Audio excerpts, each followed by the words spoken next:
denúncia por crime de responsabilidade como alternativa a presidente Dilma Rousseff. Um grande acordo nacional com o Supremo.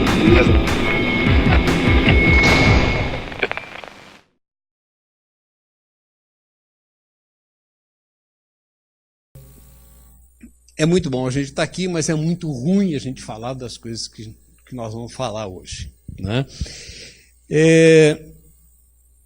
Eu vou tentar dar uma abordagem abrangente, tá, do golpe. Eu vi a programação, né, do curso, eu acho que tem um espectro muito amplo de coisas cobertas, né, e elas estão tratadas em detalhe, em profundidade, numa série de aspectos. Eu acho que é importante a gente ter uma visão do processo. Tá? Então é por isso que eu dei esse título, né, Antecedentes e Consequências Sociais e Políticas do Golpe de Abril. Os golpes em abril, né, parece que têm uma predileção por abril aqui no Brasil, né? Os suicídios em agosto e de políticos, né, e os golpes em abril. Suicídios ou renúncias, né, que é uma forma de suicídio. Né? Bom, eu vou fazer uma panorâmica, mas eu vou me centrar, tá, em algumas coisas. Quer dizer, vou tentar dar uma contextualizada, né, no cenário internacional. Tá? Vou falar um pouco do quadro político, econômico, né, e social que antecede o golpe, mas vou me centrar naquilo que eu vou chamar, talvez, das falhas, né, das dificuldades dos governos petistas nesse momento, tá? Que dão, né, a possibilidade que o golpe aconteça. Tá? Bom, vamos lá. Deixa eu ver se eu acerto aqui. Tem uma coisa no Brasil que é recorrente, né? Tá? Que é essa disputa aqui entre duas concepções de Estado e de sociedade. Tá? Se a gente vamos pensar só no período republicano brasileiro, né? A gente tem um governo, uma série de governos, né, na República Velha, que são governos oligárquicos, é isso, de manutenção do status quo. A gente tem uma república que é fruto de um golpe de Estado e não de participação popular, e que é dado por um segmento que é um segmento moderno, né, na sociedade brasileira, que é os militares, não é isso? Mas que dão esse golpe, que mudam, né, o regime político, a forma de Estado, né, e de governo, a serviço, né, das antigas oligarquias. Tá? E que perpetuam e que mantêm, né, uma dinâmica que eu vou chamar aqui de uma dinâmica histórica, né, ou de uma constante histórica de exclusão social, de dominação, de autoritarismo, né, e de golpes. Né, e de dependência internacional. Né? Quer dizer, nós não constituímos ao longo, pelo menos do período republicano, excetuando o período Vargas e esse período Lula e Dilma, né, nós não constituímos um projeto nacional de desenvolvimento. Eu entendo que essa é a grande questão que perpassa a história política brasileira. Diferente de outras nações no mundo, né, vamos pegar os Estados Unidos, que é sempre emblemático. Se vocês lerem os federalistas, né, eu gosto sempre de reler os federalistas, né, é muito empolgante até, né, como é que os chamados pais da pátria nos Estados Unidos tinham a concepção de que eles estavam construindo um país né, e que aquele país tinha que ser o maior do mundo. Não precisa ser o maior do mundo, né, para ser um bom país, para ser um grande país, mas precisa que se incorpore, né, a convicção de que ele precisa ser um país e que ele precisa ser, mais do que um país, uma nação, né, voltada para o conjunto dos seus cidadãos. Né. Não que os Estados Unidos seja, né, uma democracia maravilhosa, e tenha sido ao longo da sua história. Também é uma história de violência, de opressão, tanto interna quanto externa, né, principalmente externa. Mas eles fizeram isso, né, quer dizer, na concepção de que eles tinham matérias-primas, eles tinham conhecimento e eles tinham possibilidade de se tornar, né, uma nação que fazia sentido no mundo, né, que ocupar um espaço no mundo. A história brasileira é uma história de uma elite que se constitui sempre subserviente, né, às grandes nações internacionais. Em raros momentos ela tem tentativas de superação disso, né, mas esses momentos e os protagonistas dessas tentativas são quase sempre defenestrados. Né? Se a gente pensar, né, eu não sou historiador, Cláudia está aqui, né, mas é muito bom a gente ler um pouquinho sobre a independência, sobre a história do primeiro império, né? Quer dizer, como e a gente aprende desde o primário, né? Agora não chama mais primário, né? Do ensino básico, né? Fundamental, tal, né? Mas a gente aprende desde os primeiros anos aquela história do patriarca da independência e tal, né? Bom, José Bonifácio foi exilado, né? Porque o José Bonifácio tinha um projeto nacional. Né? E veja que coisa, José Bonifácio foi exilado e depois, quando Pedro I abdicou, né, ele nomeou José Bonifácio como tutor do seu filho, porque ele sabia que José Bonifácio tinha um projeto para o país, né, e era importante, né, para o futuro imperador, né, que fosse formado por alguém que tivesse uma concepção de país. Se a gente pensar, eu vou passar por isso muito rapidamente, mas se a gente pensar, né, na nossa história e nos ciclos econômicos, né, essa ideia de ciclo econômico é uma ideia ultrapassada, mas é bom para a gente fixar os momentos. O Brasil sempre foi o produtor das principais commodities internacionais, desde que ele existe. Né? O pau-brasil, que, aliás, dá o nome para o país. Né? Só fazer um parênteses rapidinho aqui. Eu vi muita manifestação no período do golpe dizendo: não vão tornar o Brasil um país vermelho. Isso é uma ignorância profunda, né? Que Brasil vem de brasa, né? Vem do vermelho. Né? A palavra, o vermelho vem de brasa. Né? E é por isso que o Brasil chama Brasil, né? Por ser vermelho. Né?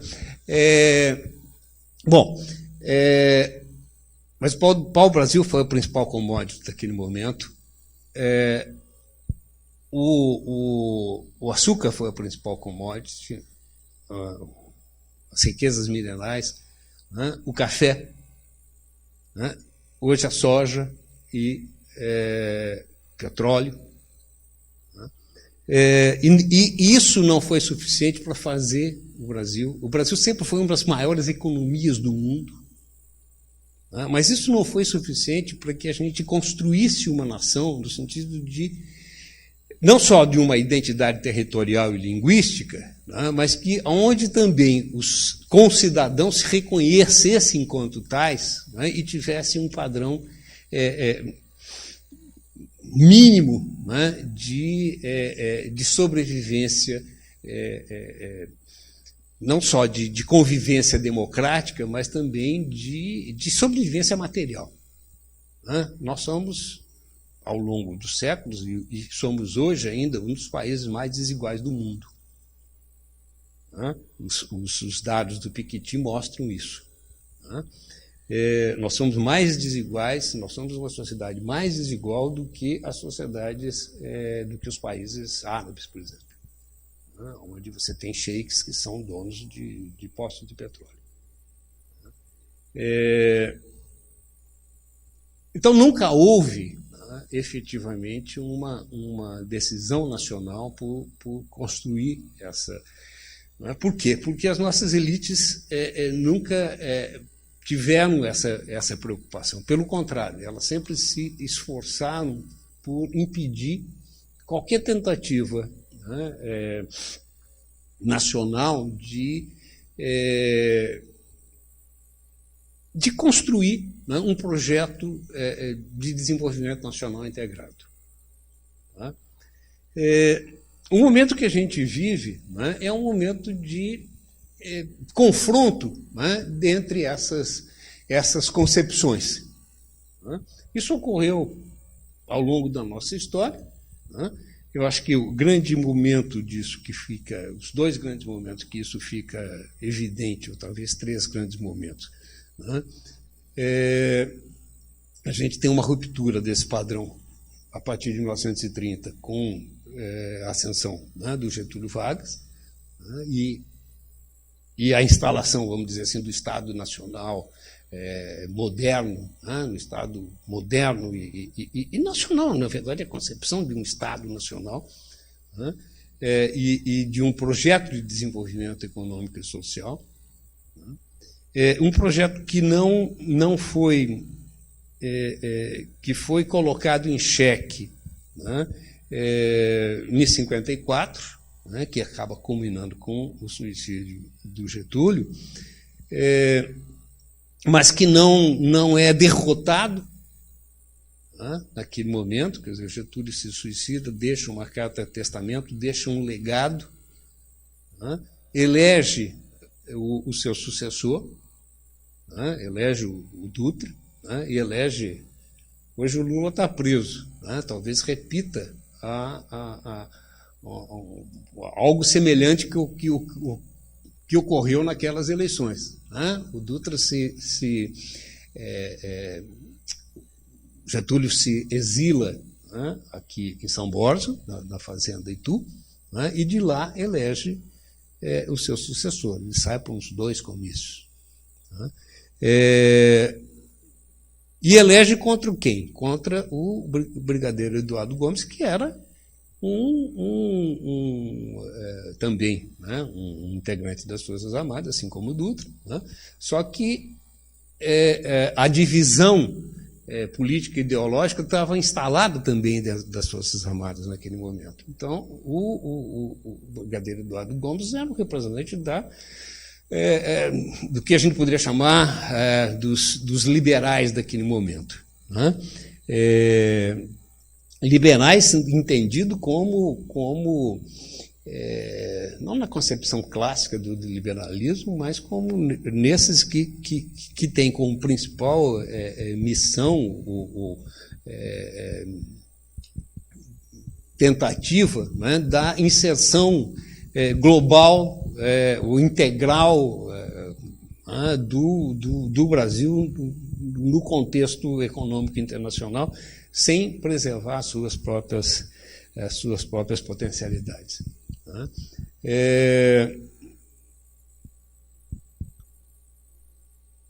Esses segmentos nunca tiveram, se vocês pegarem toda a história republicana brasileira, esses que defendem essa ideologia político-econômica que hoje a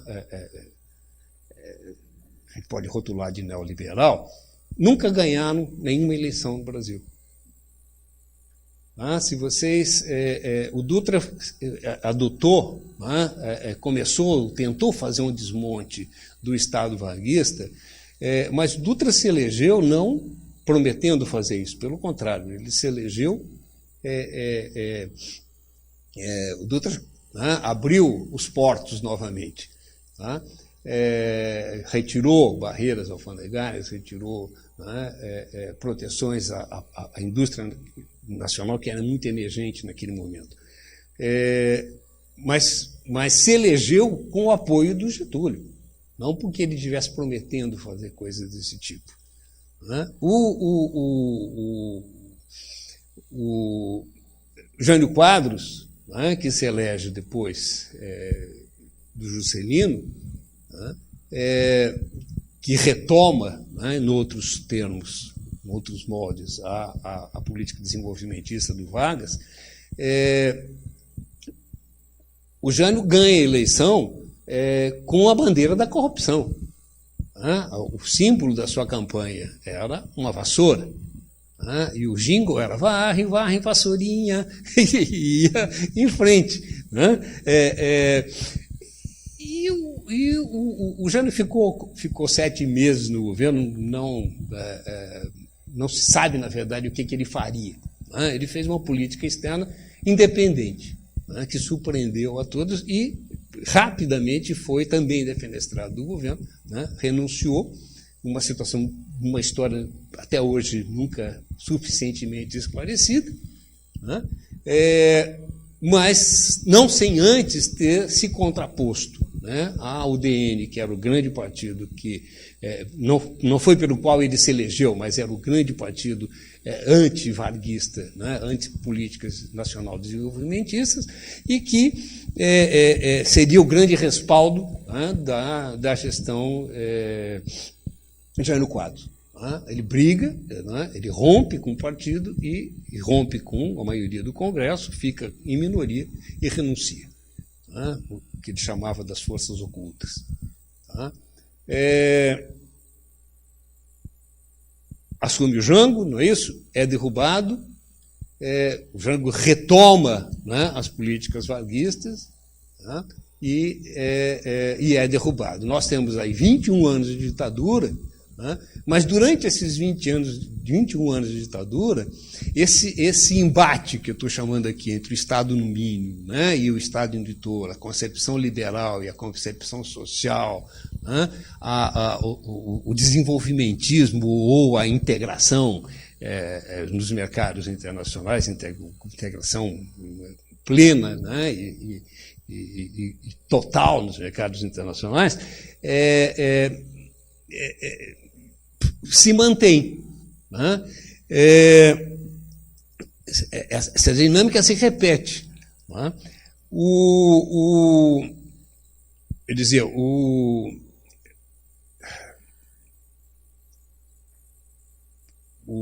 Jango é destituído, não é isso? Assim, você tem 21 anos de ditadura militar, mas nesses 21 anos o Estado varguista, né, o nacional-desenvolvimentismo não é desmontado, pelo contrário. Né? Muitas das políticas desenvolvidas durante o período militar, né, foram políticas de reforço da economia nacional, foram muito concentradoras de renda, essa é uma outra questão, não é isso? Mas havia um projeto de desenvolvimento nacional. Né? E havia a concepção, inclusive, do Brasil potência. Né?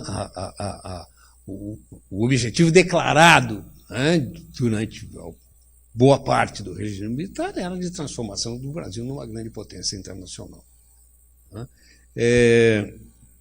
Não é por acaso que você tem, né, um período que é o chamado milagre econômico brasileiro, né, no qual as taxas de crescimento do país eram superiores às taxas do Japão, né, que tinha sido o país com maior crescimento econômico até então, ao longo do século XX.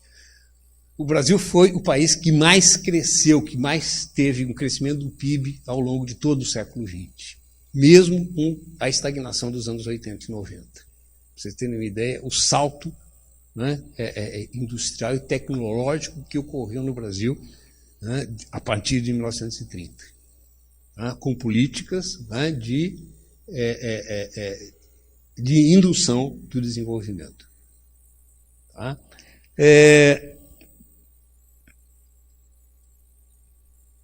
Depois, né, do Getúlio e do...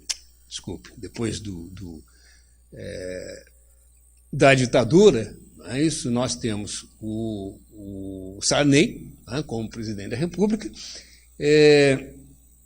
Não vou entrar em detalhes do Sarney, o grande problema, né, a grande luta do governo Sarney naquele momento foi o controle da inflação, né, que disparava. Depois nós temos a eleição do Collor, né, e que, veja, começa efetivamente o desmonte, né, do Estado varguista e do projeto de desenvolvimento nacional, né, o chamado nacional-desenvolvimentismo, mas que também não se elege com essa bandeira. O Collor também se elege com um discurso de combate à corrupção. Né? O Collor era o caçador de Marajás.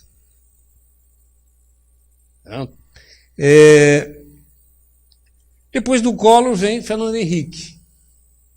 E vocês vão dizer, mas o Fernando Henrique é o teórico da teoria do desenvolvimento, da dependência, do desenvolvimento dependente associado. Então ele trouxe isso à baila na campanha. Não, ele não trouxe isso à baila na campanha. O Fernando Henrique se elege, né, em cima do Plano Real, que tinha sido, ele era o ministro da Economia, o ministro da Fazenda, né, do governo, no governo Itamar, né, que substituiu, era o vice do Collor, né, e que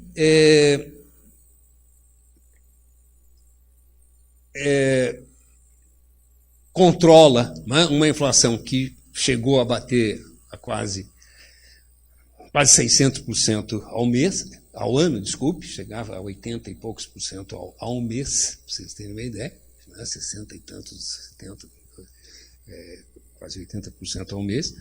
E, com isso, né, Fernando Henrique sai de 3 ou 4% das intenções de voto em março, abril, né, e ganha as eleições no primeiro turno. Tá? Em nenhum momento da campanha eleitoral, Fernando Henrique disse que ia desmontar o Estado varguista. Tá? Mas ele faz isso no seu discurso de posse. Se vocês forem verificar o discurso de posse, ele diz textualmente lá, acaba aqui o Estado varguista. Tá? Só para relembrar que ele não colocou à baila a questão do desenvolvimento dependente associado, a teoria do desenvolvimento dependente associado, que numa entrevista, ele jura que ele não falou isso, mas o repórter jura que ele falou, né, que ele pediu que esquecessem tudo que ele havia escrito antes. Tá?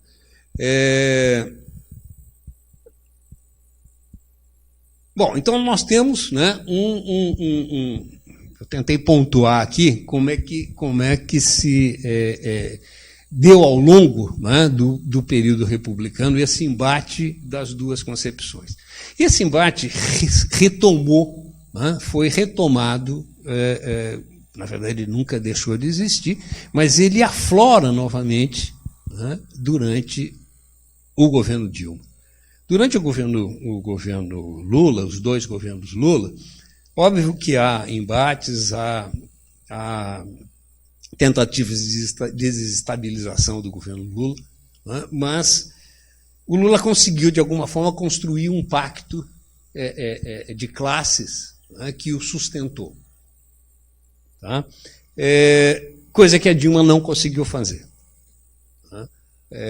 Pelo contrário, quer dizer, a Dilma rompe com esse pacto de classe. É isso que eu vou tentar trabalhar com vocês aqui. O que começa a acontecer, né, durante o governo Dilma? Tá? A gente tem uma situação de insatisfação generalizada na sociedade, na população. Tá? Você tem tanto uma situação de um avanço da direita internacional, né, e de uma crise internacional que se agrava, tá? Quanto tem, né, a crise chega no país, né, e começa a criar uma série de insatisfações. Tá? Começa a haver o aumento de desemprego, isso começa a haver inflação, tá? Ou aumentar a inflação. Tá? Como é que isso foi produzido? Tá? Eu estou falando da questão do nacional desenvolvimentismo ou de um projeto de desenvolvimento nacional. Tá?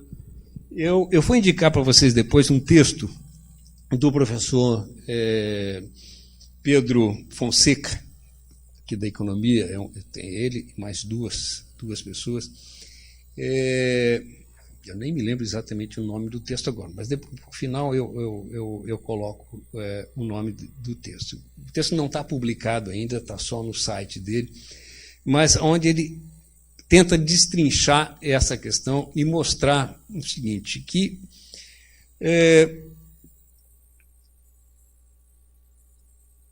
na verdade houve uma opção, né, durante os governos Lula, de fazer aquilo que não tinha sido feito nunca antes na história desse país, para usar uma expressão do próprio Lula. Né? Nós tínhamos tido períodos de grande desenvolvimento econômico, diz que o Brasil teve a maior taxa de crescimento do PIB ao longo do século XX, mas nós nunca tivemos distribuição de renda nesse país. Né? Nós nos tornamos, durante o período militar, nós chegamos a ser o penúltimo país de maior concentração de renda no mundo. Tá? Hoje, nós, durante o governo Lula e Dilma, nós chegamos a ser, de baixo para cima, o 14º. Tá? Vejam como ainda há muita concentração. Né? Mas se é uma coisa que a gente pode caracterizar o governo Lula e parte do governo Dilma, é de uma decisão de promover integração social e melhoria das condições de vida da população, sem, ao mesmo tempo, construir uma política de desenvolvimento econômico autônomo. Tá? As oposições ao governo Dilma, o próprio Dilma e Lula, tá? O próprio PSDB, o próprio Fernando Henrique e os papas do PSDB, falaram isso durante muito tempo. Eles exageram nas coisas, mas há uma certa propriedade nisso. O boom das commodities, né, ocorrido durante o início dos anos 2000, o governo Lula começa em 2002, 2003. Né? Se vocês pegarem a taxa de desemprego, se vocês pegarem o poder do aquisitivo do salário mínimo, tá? Eu tenho aqui alguns gráficos, vou ver se eu consigo chegar lá. Olha aqui, ó. Olha o que acontece aqui, ó. Olha o desemprego em 2003 era de 12,3%, quase igual ao de hoje. Né? Ele termina aqui, depois ele sobe, em 2015 ele sobe, eu não tenho esse dado aqui, né? Eu tinha outro gráfico que eu tentei copiar e não consegui. Tá? Ele começa a subir aqui, tá? Já em 2015, tá? Mas veja, ele chega no seu menor índice histórico. Tá? E o salário mínimo, olha esse aqui, ó, ele cresce 5 vezes, quase 5 vezes, 4 vezes. Tá? Tanto em valor nominal quanto em valor real. Tá? Há alguns dados, há alguns gráficos que trazem o poder de compra do salário mínimo, inclusive comparando com o salário mínimo norte-americano, e mostra como há um crescimento do salário mínimo. Houve uma ênfase no desenvolvimento social no país. Houve uma uma decisão política, né, de promover uma bem-estar social, de promover inserção social. Tá? Isso foi, em boa parte, possibilitado, isso pelo grande aumento, né, que ocorreu no comércio internacional das commodities brasileiras, soja, minério de ferro, né, e outros produtos aí, minerais e agrícolas. Tá? Mas eu não tenho o gráfico aqui, depois eu posso até... Olha aqui, ó. Olha o processo de desindustrialização brasileiro, ó. Tá? A indústria com relação ao PIB.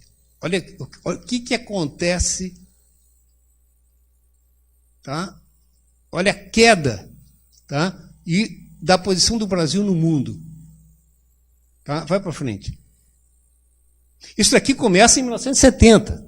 Tá? Quer dizer, isso não é exclusividade dos governos petistas. Tá? Veja, e isso não é porque a indústria está perdendo importância no mundo. Tá? Veja no mesmo período o que acontece aqui, ó, tá? De 2013 a 2015. Olha aqui, ó, o crescimento acumulado da indústria de transformação no período de 2013 a 2015. Olha os BRICS, olha o salto que a indústria dá. Olha o Brasil, o que acontece. Tá? Vamos para frente, por favor.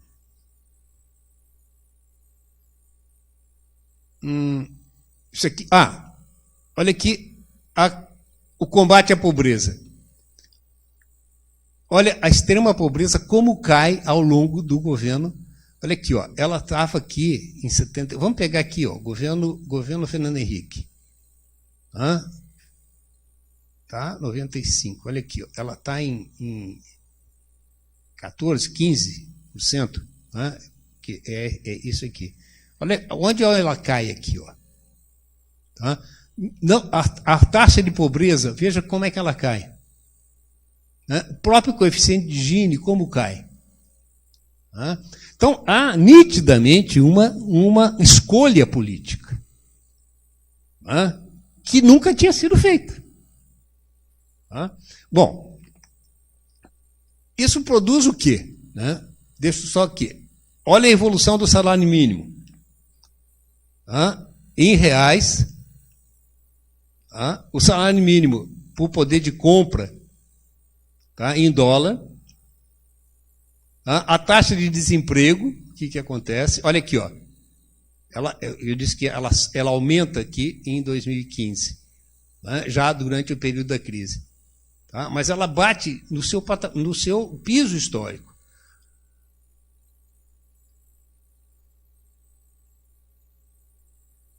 Deixa eu voltar aqui.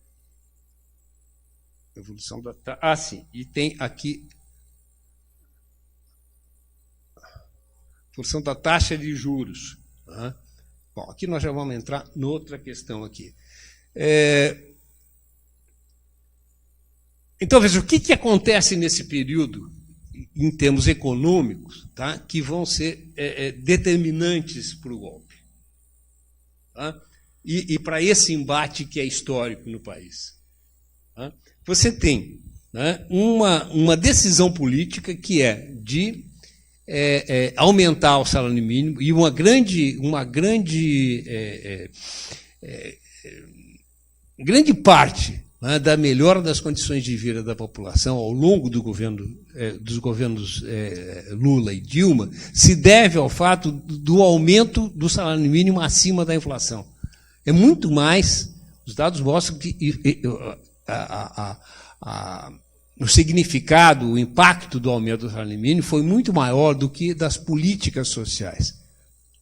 Bolsa Família, mesmo cotas e tal. Óbvio, mas se você somar tudo isso, tá, isso, o aumento do salário mínimo acima da inflação ao longo de todos esses anos, tá, 14 anos, tá, o aumento... as políticas sociais, as cotas, a Bolsa Família. Tá? Isso produziu, né, um novo segmento social. Né, um novo segmento social que também acabou, de alguma maneira, expressando ao final do período insatisfação. Né? Em 2013, eclodem duas coisas que me parecem muito importantes para entender o clima que possibilita o golpe. As manifestações de rua que começam com a questão do preço da passagem de ônibus, mas que é rapidamente controlado pelos grandes meios de comunicação, que passam a pautar os movimentos e passam a convocar a população para as ruas, né? Sai do controle dos seus manifestantes iniciais. Mas o que me parece mais expressivo daquele caldo de cultura, de insatisfação, é alguma coisa que fica meio pelas bordas das análises, que são os rolezinhos. Vocês se lembram dos rolezinhos?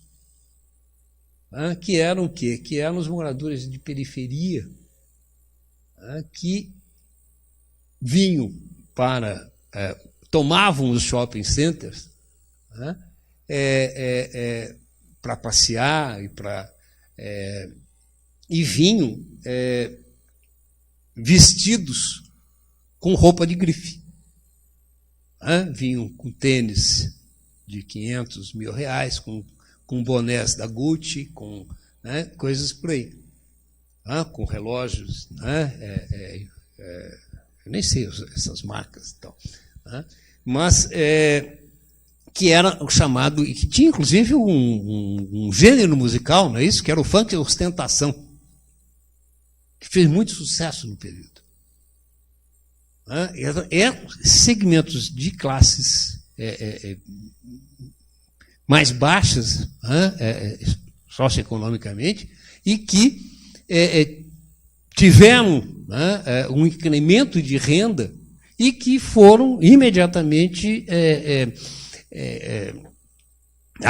adentraram ao consumo ostentatório. Quando chega a crise,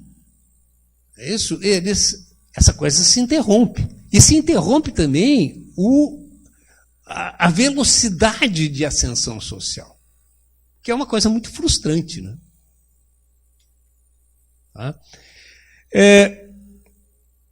Do lado dos empresários, a gente tem uma outra questão. Veja, como é que foi mantido esse processo? Como é que você sustenta esse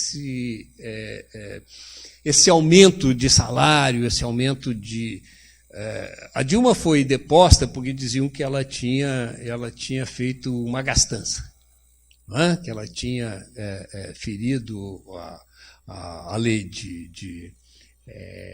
do controle de gastos, e que ela tinha feito pedaladas e tal. Isso tudo está demonstrado que foram meras desculpas.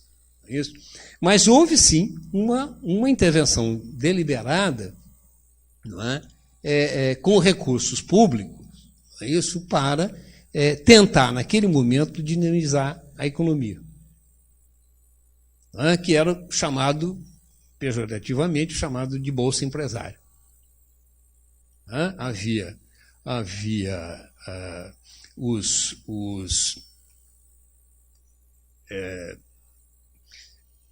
além das bolsas empresários, havia aquilo que a imprensa chamava, não só a imprensa chamava, mas que os próprios executores chamavam dos campeões nacionais, vocês se lembram? Que eram investimentos, com aporte de recursos públicos via BNDES para alguns setores da economia e para alguns grandes empresários nacionais. O Eike Batista era o grande exemplo, foi o grande ícone disso. Isso, tentando fazer desses empresários cabeças de grandes grupos econômicos.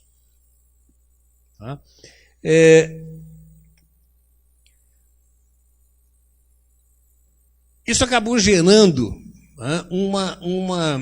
disputa e um descontentamento dentro dos próprios, das próprias elites empresariais brasileiras.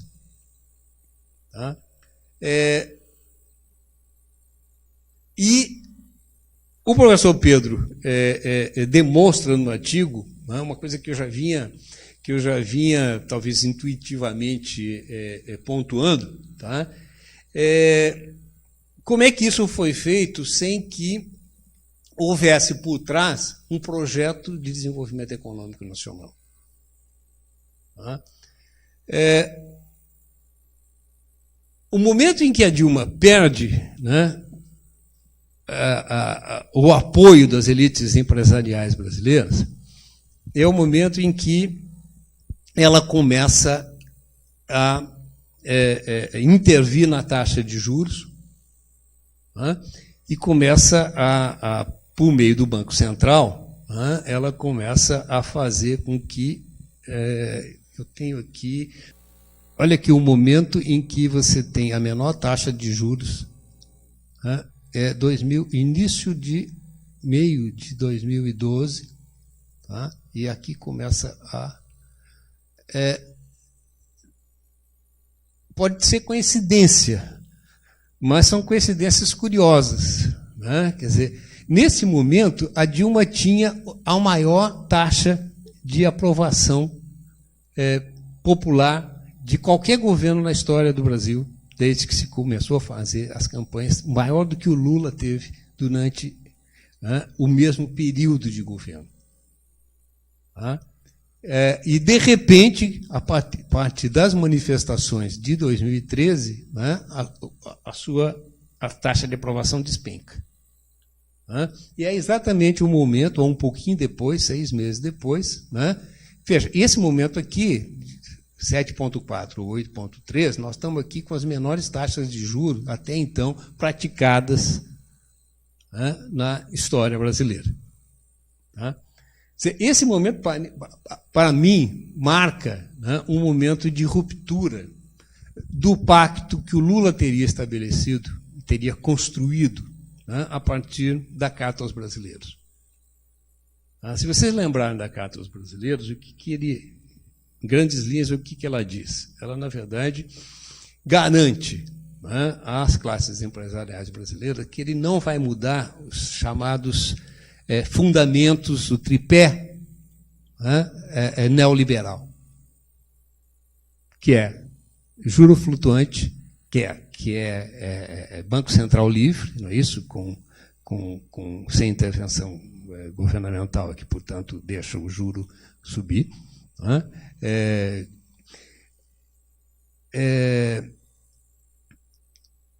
Câmbio flutuante, né? E o Banco Central independente, né? Mas politicamente independente. Tá? Isso deu a garantia às classes empresariais brasileiras, e principalmente ao rentismo, é isso, que mesmo com políticas de inserção social, né, eles não teriam os seus ganhos abalados. O Lula passou todos os 8 anos do seu governo dizendo, né, que os empresários brasileiros nunca tinham ganho tanto dinheiro na vida. E ele falava a verdade. Quer dizer, se criou uma armadura de proteção, né, que, no período da Dilma, foi rompido. Tá? Foi rompido por quê? Porque ela tinha um outro projeto, esse que me parece que é o grande problema. Tá? Quer dizer, Lula percebeu, né, que ele não teria condição de governo se não fizesse esse pacto. Eu tinha preparado aqui coisas para falar sobre o presidencialismo de coalizão, a necessidade, não é, de fazer acordos, de fazer composição, mostrar a composição das bancadas e tal, só que em 30 minutos é impossível. Tá? Depois eu posso mandar o material. Quer dizer, o material está aí. Vocês podem olhar. Né?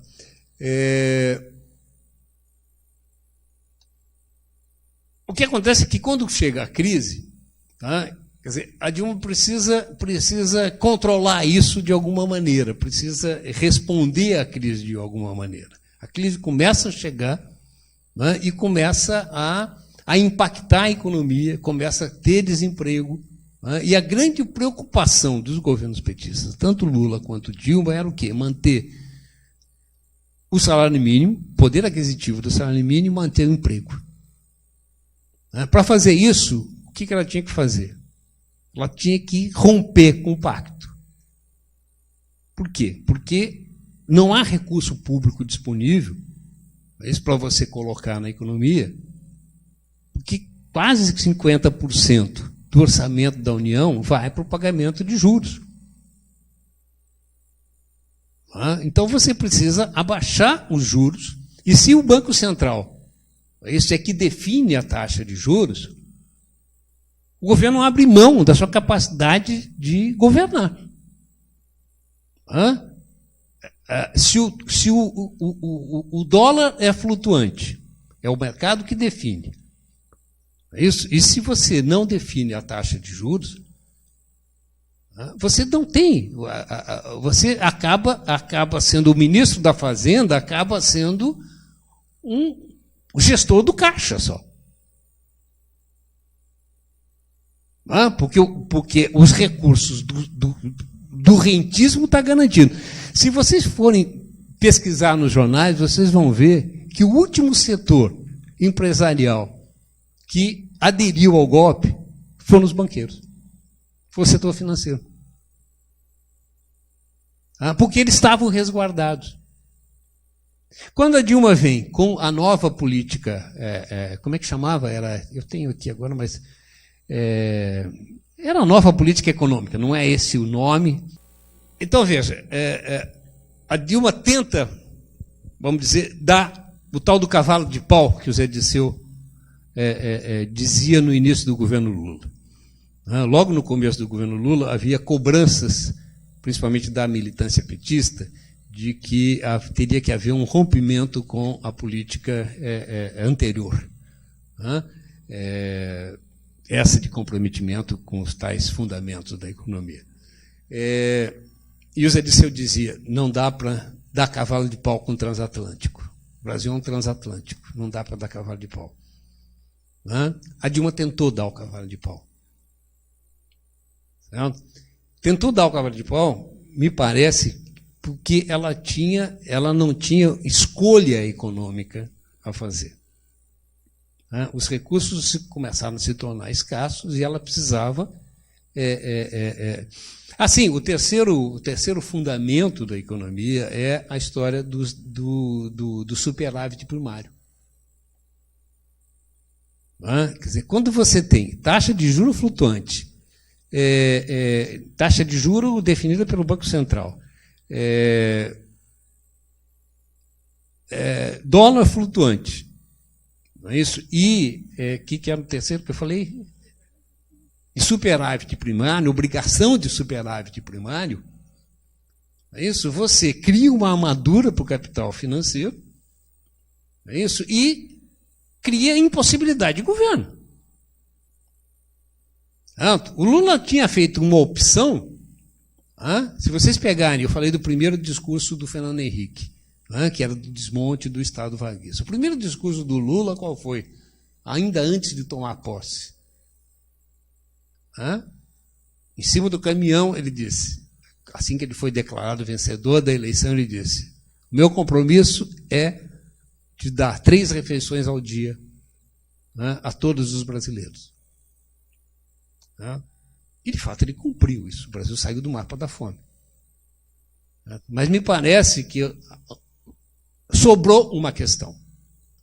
Faltou o projeto de desenvolvimento nacional. Talvez, eu não estou criticando, eu estou fazendo uma constatação, talvez fosse impossível construir esse projeto. Porque para construir esse projeto você precisa que haja uma elite empresarial, já que nós estamos dentro do sistema capitalista, e não há nenhuma clarão aí dizendo que é possível mudar isso a curto prazo ou a médio prazo. Isso. Então, se você está dentro dos marcos do capitalismo, você precisa que os empresários, né, ou que uma parcela de empresários partilhe, adote esse projeto, abrace esse projeto. Nós tivemos, ao longo da história política brasileira, da história republicana brasileira, né, liberais, políticos liberais, economistas liberais, que tiveram um projeto de desenvolvimento nacional, mesmo com divergências. Hoje nós não temos. Né? Bom, para dar o fecho, acho que já estourou o tempo, tá? O que ocorre ali com a Dilma, tá, é que ela perde o apoio, né, desses segmentos, porque, veja, mesmo ela colocando recursos, tá, ela tentou, na Bolsa, na tal da Bolsa Empresário, colocar dinheiro, tá, fornecer dinheiro a juros subsidiados, tá, chegaram a fornecer empréstimos via BNDES a 2,5% ao ano. Tá? E as pessoas, os empresários pegavam recursos e aplicavam esse dinheiro. Tá? Boa parte deles mandavam com os doleiros, tá, para os paraísos fiscais, tá, e de lá aplicavam aqui, tá, para...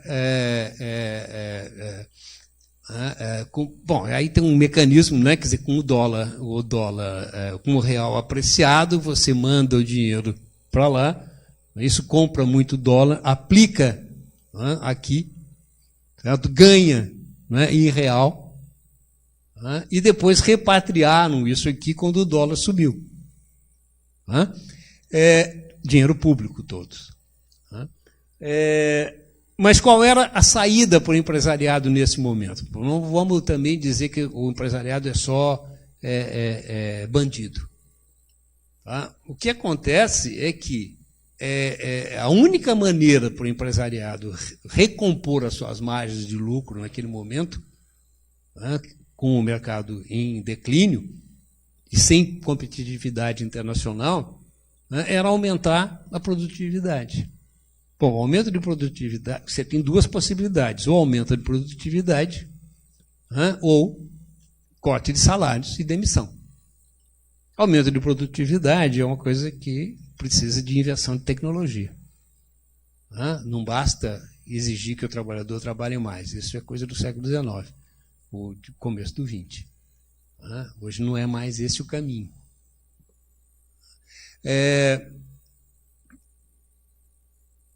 Então, aí se criou um impasse. Né? E isso tem que ser conjugado com a inabilidade, não dá para falar disso aqui, porque o tempo já estourou, né? Mas a inabilidade política da Dilma e da sua equipe. Né? Tá? Que só para, numa palavra, quer dizer, montar uma casa civil, né? Com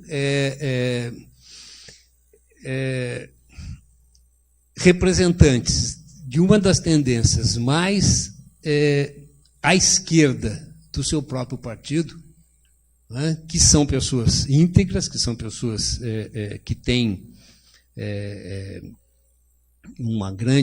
que têm um projeto, inclusive, de país, né, mas que não tem nenhum traquejo para a negociação política.